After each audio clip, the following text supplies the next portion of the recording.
Oi meninas, tudo bem com vocês?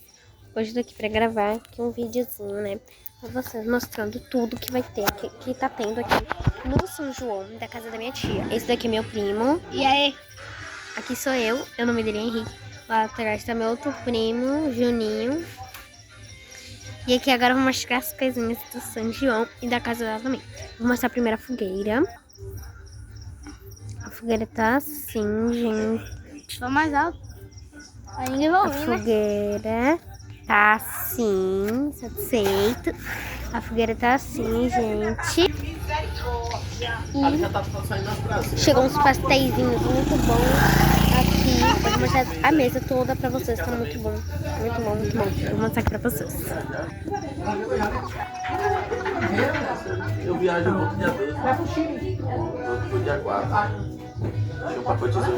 Ei, deixa eu te falar, é pela Decolar, se ela gosta de viajar. Tem uns pacotes baratinhos, tia. Ela pra 12 e fica fininho. É bom. Tem muita coisa boa. Quando a senhora vê, a senhora pega como? Vamos lá. Vou aqui. E é assim, né, gente, que tá ficando. Aqui é o lugar de soltar bomba, ó. Aqui é onde o povo tá soltando bomba. Povo é vírgula, né? Poxa, amigo, aí tem várias coisas aqui, gente. E o vídeo foi esse aqui, gente. Amanhã eu vou postar mais vídeos. Amanhã eu vou postar um vídeo 24 horas na piscina, né, Henrique?